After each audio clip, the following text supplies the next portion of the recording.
to the republic for which it stands, one nation, under God, indivisible, with liberty and justice for all. Thank you very much. And so, Madam Clerk, please let the record show that all the committee members are present. And now we'll move on to our first call to the public. Is there anyone from the public that would like to address the board at this time? Okay, hearing none, we will go ahead and move on to agenda item number 4, Community Development Monthly Reports. Pete Preston. Pete is not here today, but if you want to read over his report, he will be here on Wednesday if you have any questions. Very good. Okay, then we'll move right into our agenda items. Item A, if we could, get a motion to approve the release of funds under the 2021 Emergency Home Repair Program.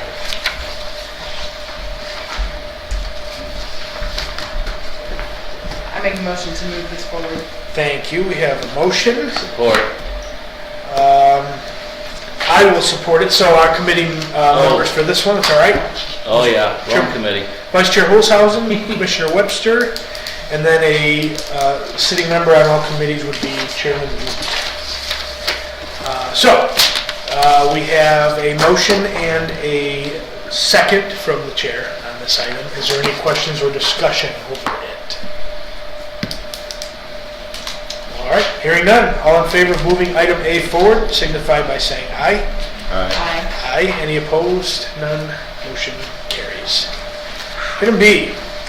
I will accept a motion to approve the PA 116 farmland agreement application for Mrs. Margaret Gross for the following property: 10467 Johnstone Road, New Lothrop. I'll make the motion. I'll support that. Commissioner Holshausen motion and a support by Commissioner Webster. Items open for questions or discussion. Okay, hearing none. All in favor of moving it forward on to Wednesday, signify by saying aye. Aye. Any opposed? Motion carries. And finally, item D, we're looking for a motion to place the senior citizen service millage proposal on the ballot for August 2021 and direct the county clerk to conduct the election. I'll make the motion. I support.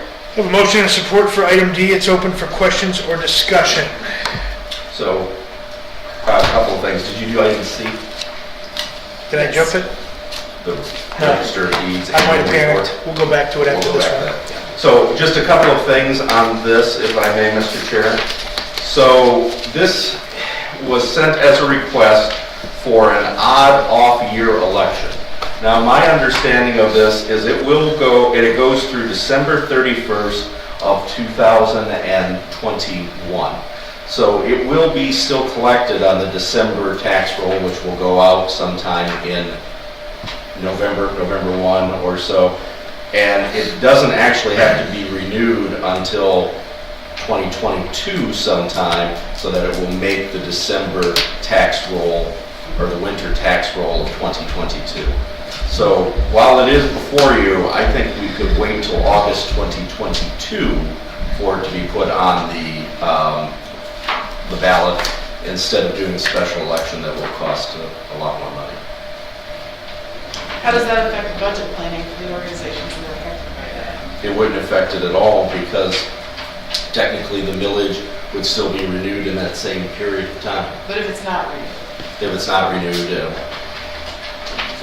they would have another opportunity. So I think sometimes the idea is to go a little earlier so you can plan ahead if it's not renewed, or That is the idea. making budget adjustments. It is. On the other hand, it is, I mean, what are we talking for a special election over something that is probably going to be voted yes on? I don't That's a lot of money. It's a lot of money. I would It's like- $45,000. $45,000 Or more. for just Probably probably more. Because Yeah. because of the AD process now and what 2020 and all the elections did with that, all the lists increased by threefold for those permanent ADs. And those are applications that go out, that ballots go out. I mean, So it might be cheaper just to advertise to folks, hey, this isn't one of these that we can go 3 times to make sure you vote yes or no. And if the people say no, then I guess. And if I may, Mr. Chair, ask the clerk and the treasurer if that aligns with your understanding of it, that this is still going to go through on the December or the winter taxes of this year for collection, because it doesn't expire until the 31st of this year, And then since it won't go on until the winter taxes of next year, there's plenty of time for it to be approved in 2022 when there is an election. I would say yes. I don't understand the whole tax process as far as, does anything get collected in the spring?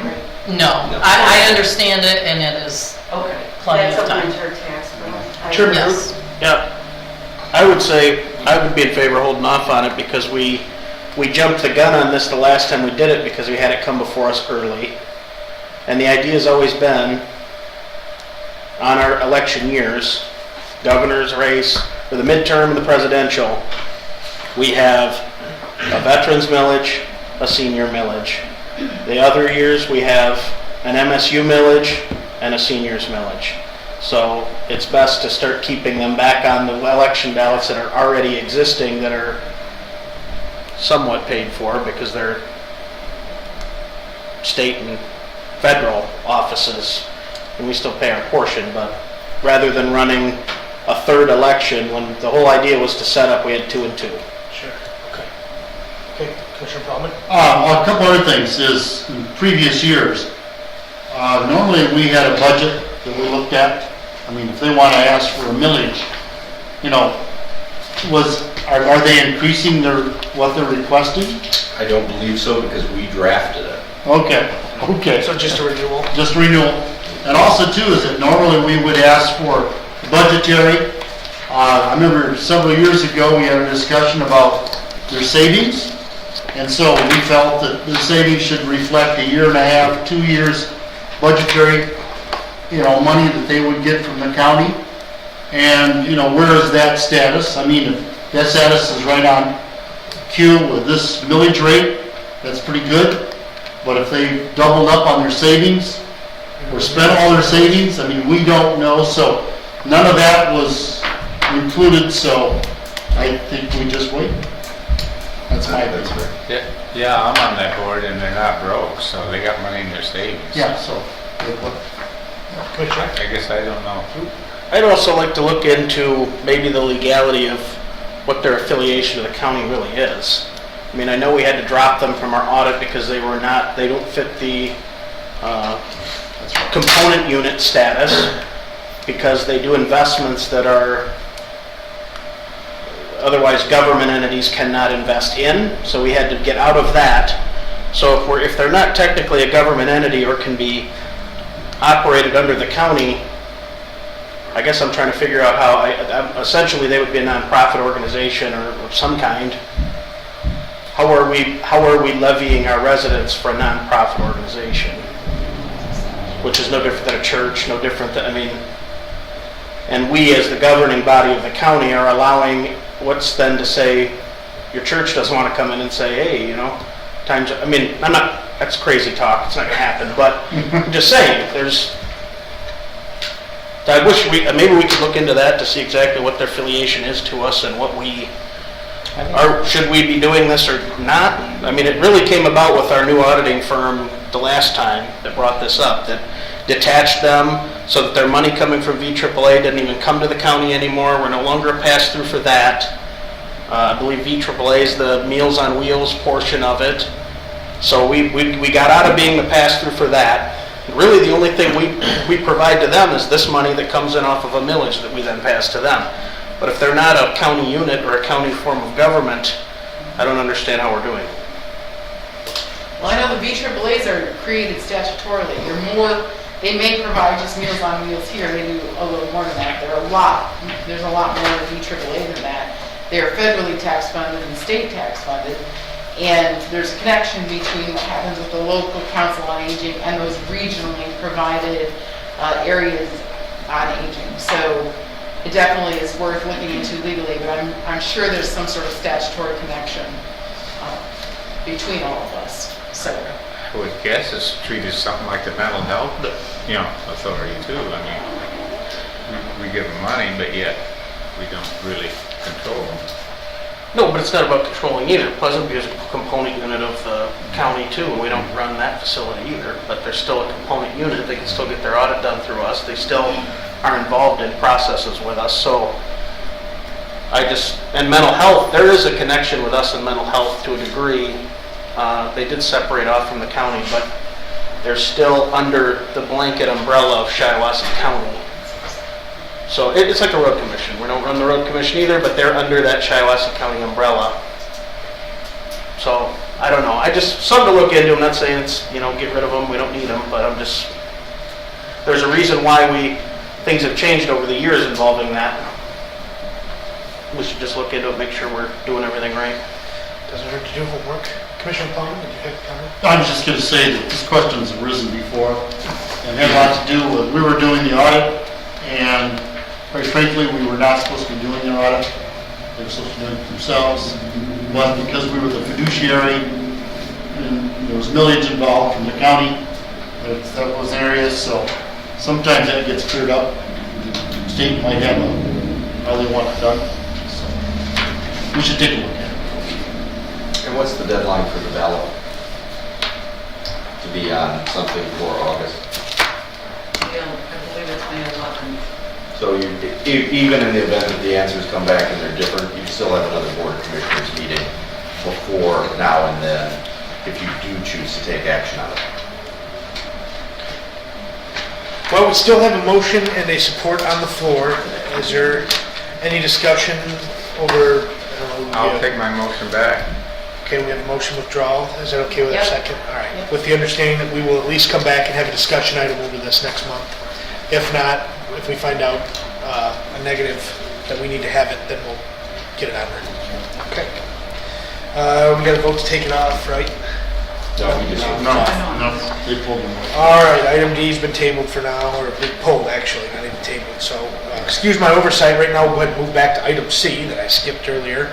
To accept a motion to accept and place on file the 2020 Register of Deeds annual report as presented. I'll make the motion. I have a motion. I will support it. And so it's open for discussion or questions. Register of Deeds is here if anyone has any questions over the report. Would you like to give us a little update, just a short one? Sure. Good afternoon. So 2020 was a great year for the Register of Deeds office. If you had a chance to look at the report that I submitted, we collected over $2,767,533.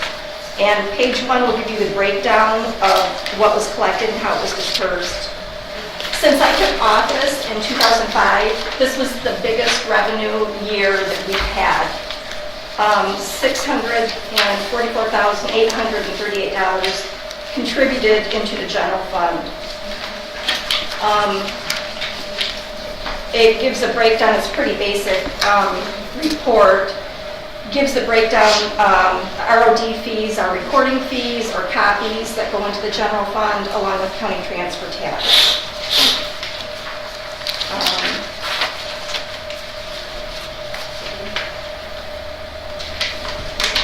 I gave on page 4 of the report, general fund revenues versus expenses.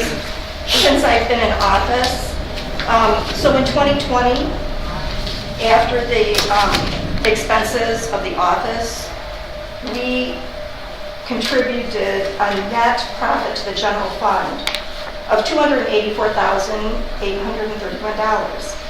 So I bring this up because we're one of the few offices that can cover our own expenses and add to the general fund. And I always like to tell you guys how important the Register of Deeds is. Land records, most important records we have. We're not going to get any more land, and we are required to keep records forever. So, you know what, the records date back to 1835 in my office. So, we worked through 2020, through all of the shutdowns. We either had some work remote, always had somebody in the office so that we could offer the essential services. We were under the now rescinded executive orders. We were part of the financial workers that were essential during all the shutdowns. So, you know, I like to toot our horn about that. And I don't know if you had a chance to read everything that we did through the year in review. But if you ever have any questions or concerns about my office or anything going on there, please do not hesitate to come over, call. Is there any questions? How's your new person working out? Good, Okay. good. I mean, we lost a long-time county employee Yeah. coming from the drain office. Yeah, So she had a lot of knowledge. So it's going to take a little while to get our new gal up to speed, but she's doing well. that's good. Yep, I just thought I'd ask. thank you. Any other questions? Thank you. Thank Madam you. Chair. All right. Is there any other questions or discussion over item C before we put it to vote? Hearing none, all in favor of moving item C forward to Wednesday signify by saying aye. Aye. Aye. None opposed? Motion will carry. So now we'll move on to item number 6, a second call to the public. Is there anyone that would like to address the board at this time? Okay, hearing none. Meeting adjourned. Give us a couple minutes and we'll have finance.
pledge allegiance to the flag of the United States of America and to the republic for which it stands, one nation, under God, indivisible, with liberty and justice for all.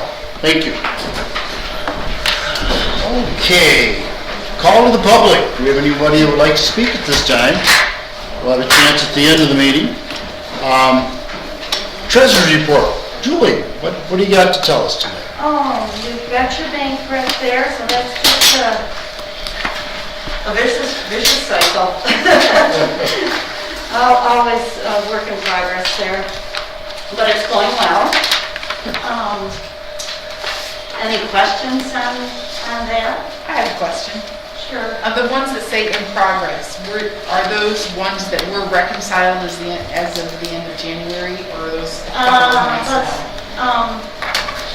The road HRA account, that's not the fourth on the list there, that's something they reconcile. The Right. next one is the pooled cash.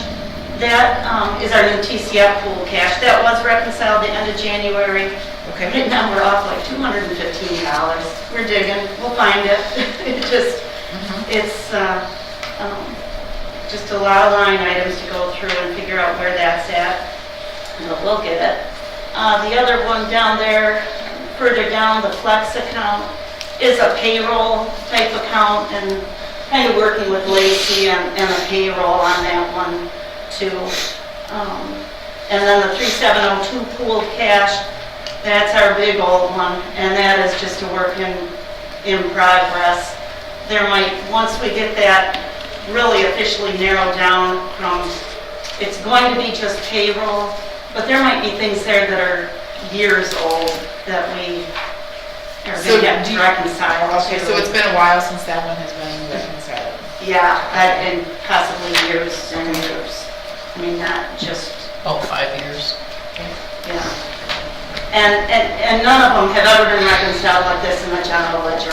To be able to print this report out of the general ledger, we don't type these numbers in, this comes out of the report in the S&A. So it's going well. We did have a land bank meeting on March 3rd. Linda Horak came from the state, Michigan Land Bank, and there were Commissioner Broder, Dr. Boggs, Commissioner Root, Justin Horvath from the SEDP, and Brent Jones, Ryan Painter here, sorry. I didn't write down my names, I think that covers everybody.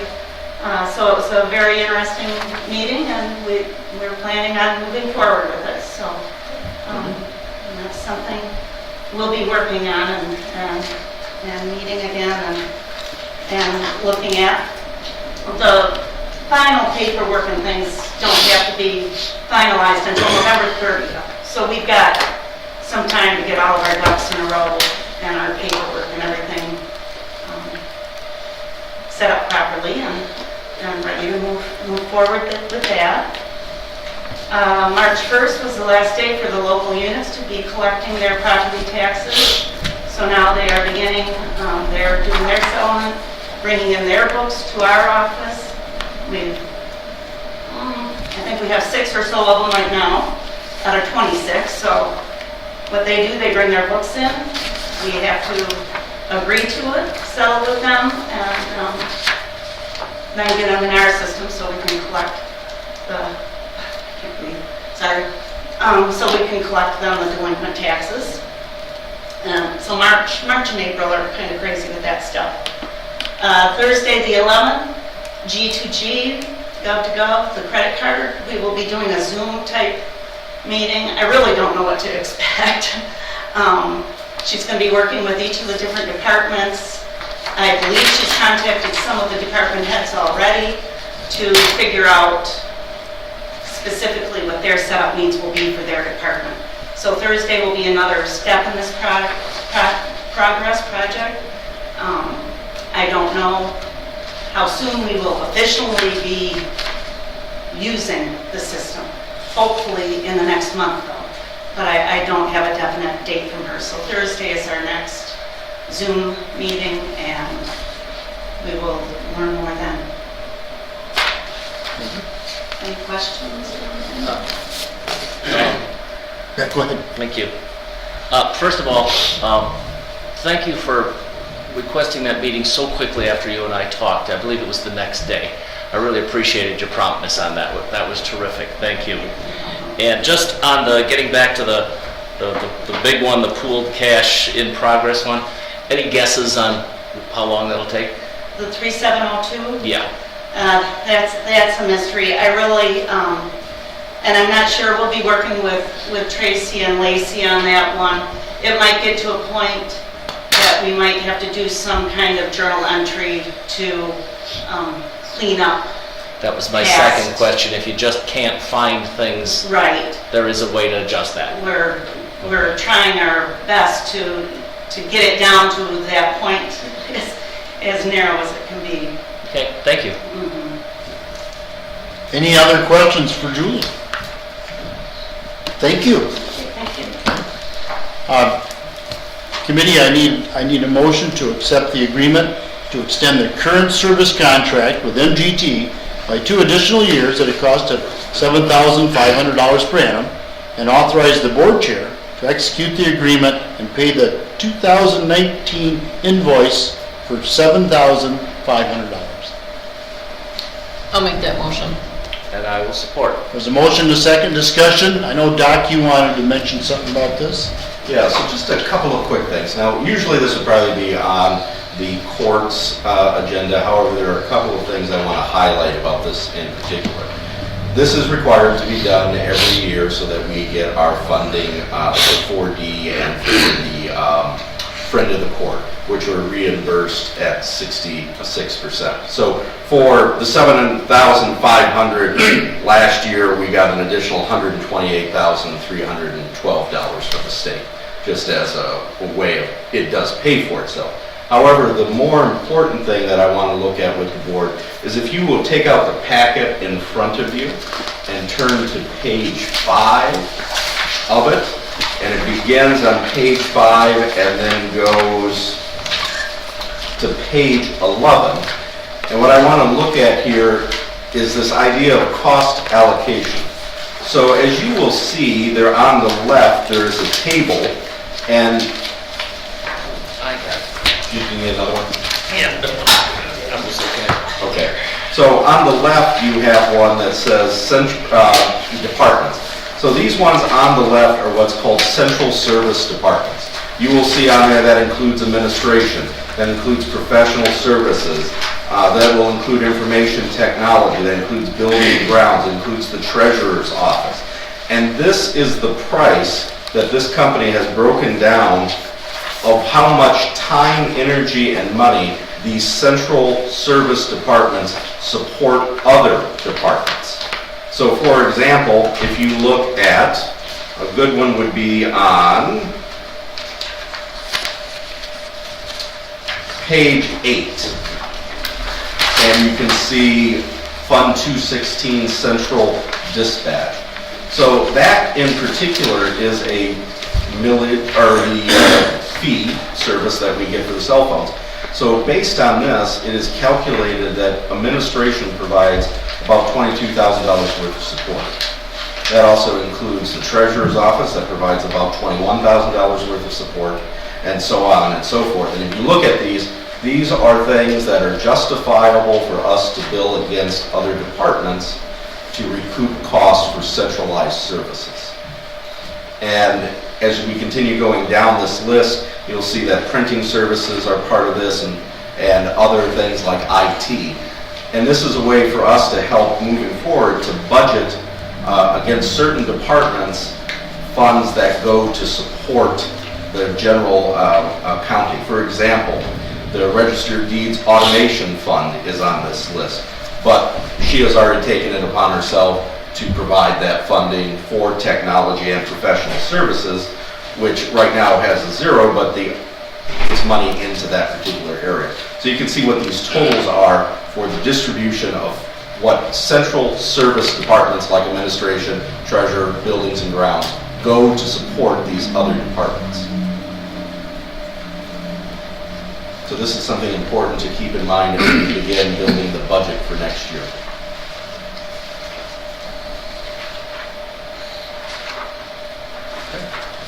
Any questions?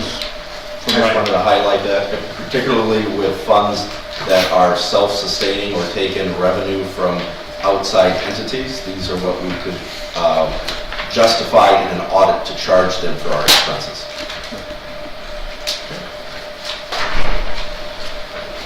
Any other discussion? All those in favor say aye. Aye. All those opposed, motion carries. Need a motion to eliminate the Exhibit 19 Youth Service Workers 5-step table and replace it with a standard 6-step table when all youth service workers reach Step 5 this year. I'll make that motion. And I will support. Motion and support, discussion.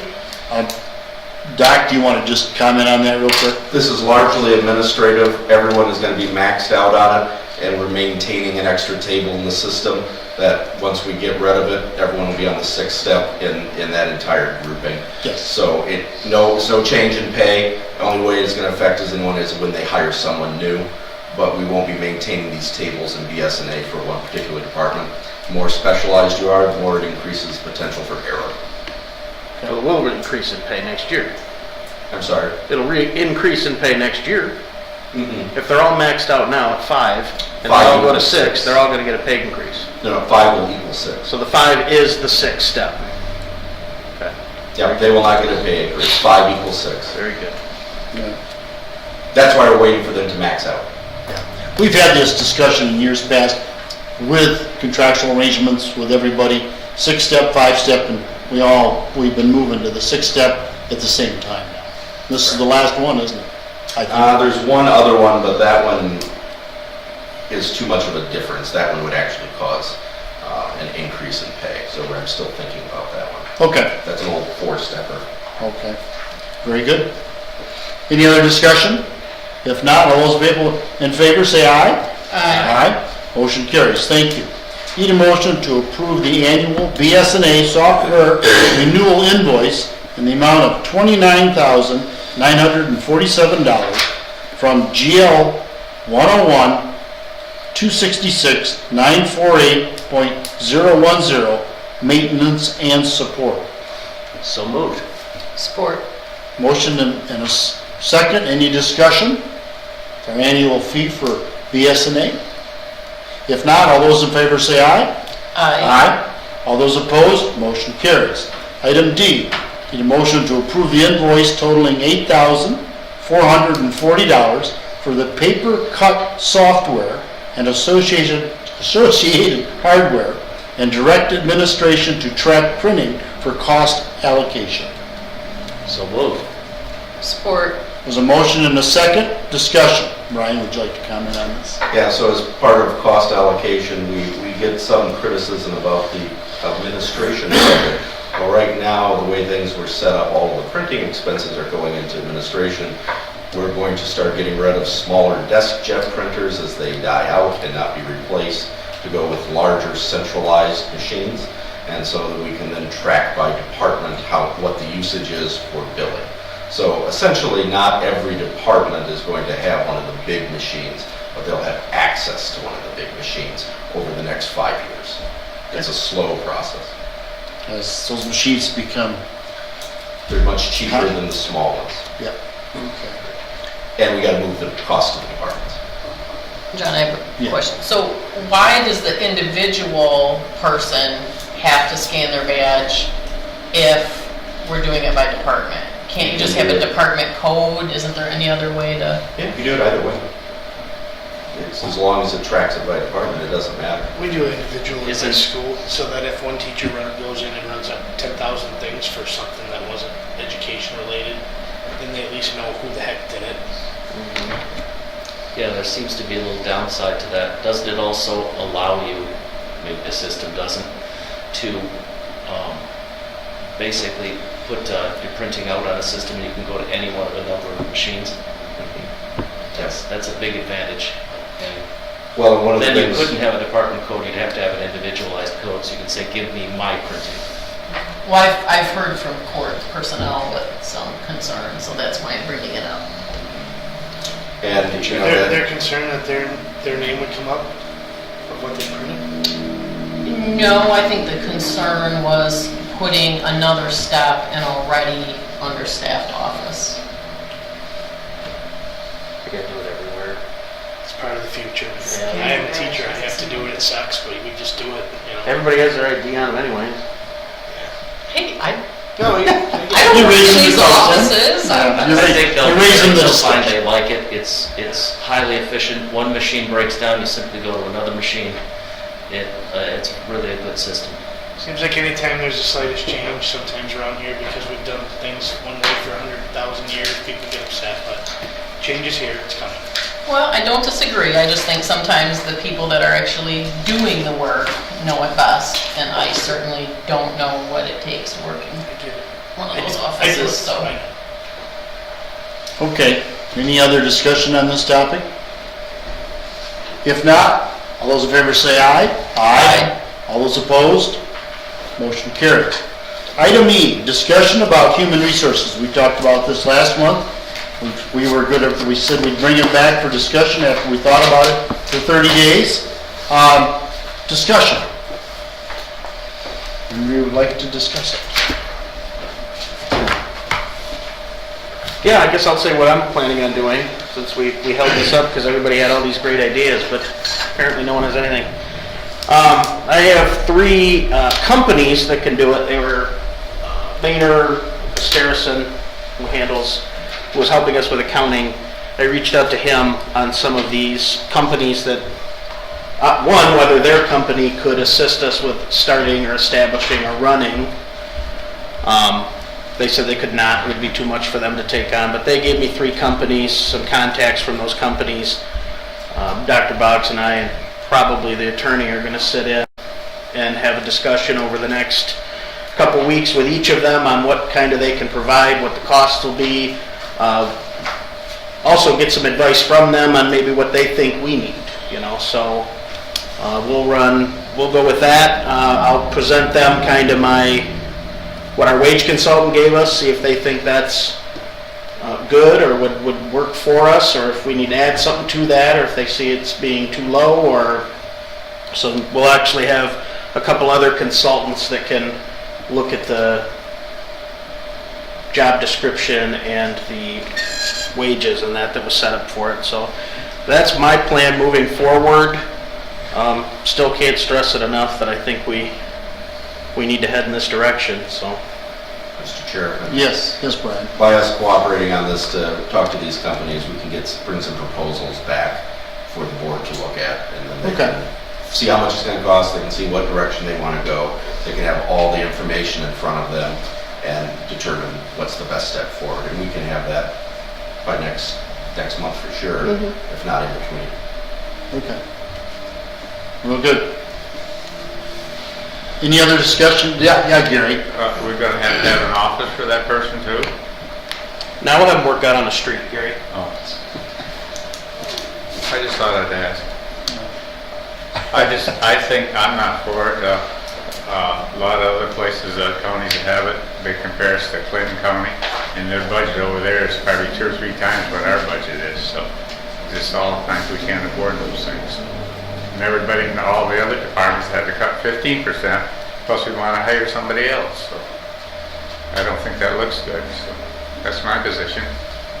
Well, I think the idea is to make us more efficient and have a better handle on the employees that we currently have. So I don't think it's really fair to say we've had other offices cut when this is going to support them also. I mean, it is going to support them.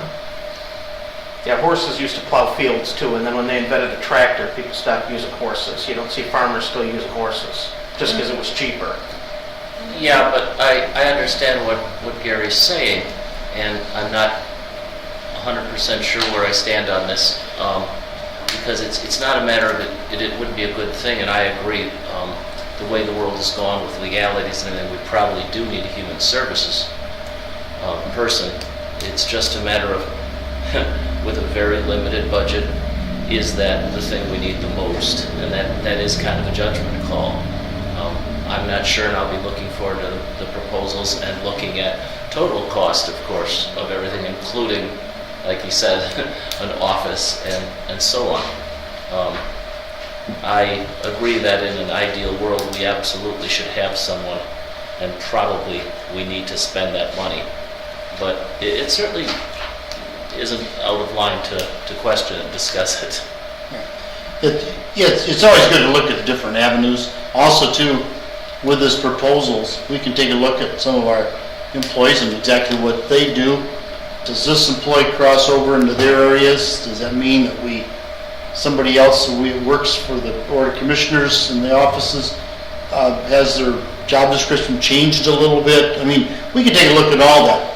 But with human resources and also moving into a new pension system, this person becomes even more important. So whoever that would end up handling those activities or how much of the time that person would spend on it will be certainly conducive to how well it operates. So that's just part of the summation, but keep thinking about it. I know that the chairman's going to bring some proposals, give a chance for everybody to look at it again, and we can discuss it some more.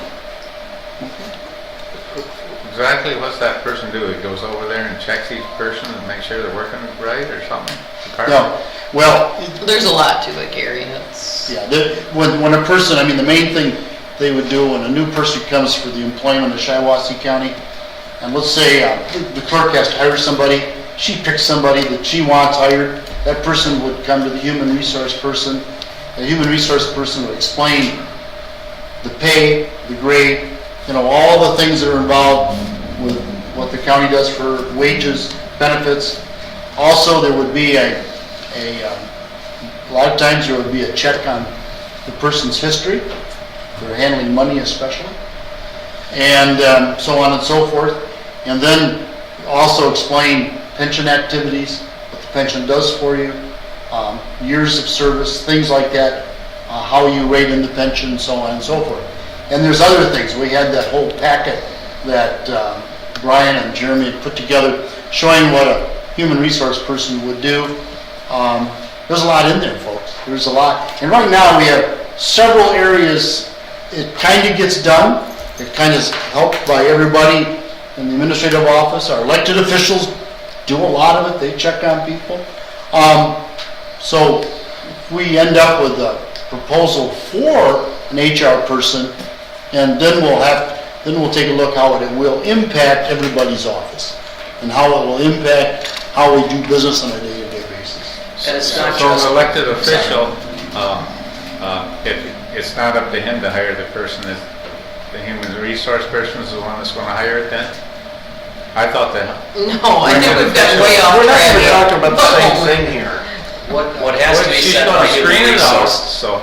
Well, the person, yeah, Gary, what'll happen is that the HR person will make sure their social security number's correct, and all the little things, sign paperwork that they're a U.S. citizen. I mean, you have to do that. You don't do it, that's a major fine. I should know, I was an employer for 45 years. Those types of activities. It may not change, like if Caroline wants to hire that person, first she looks at, it's fine, everything goes through bank, she's hired.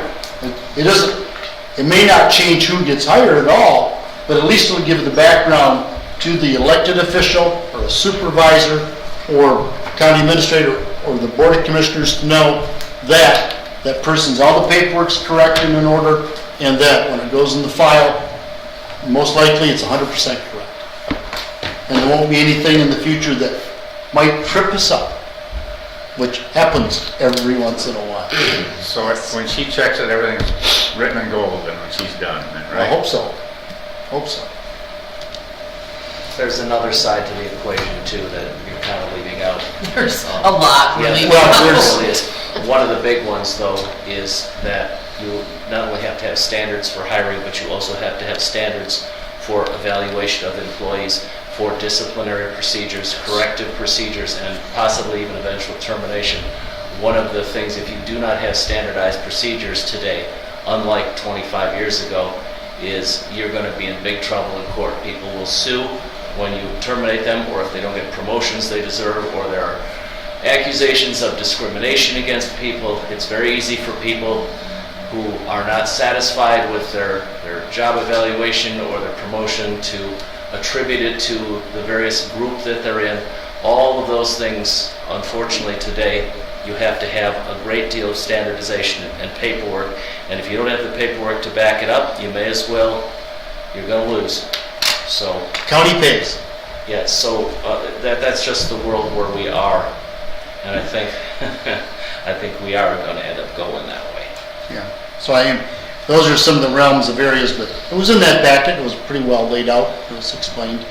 So take a look at that packet again, and we'll be back next month. Any other discussion on this topic at this time? If not, I'll call the public. Would anybody like to speak at this time? Keep quiet, okay. With that, anything? No? Meeting adjourned. Thank you.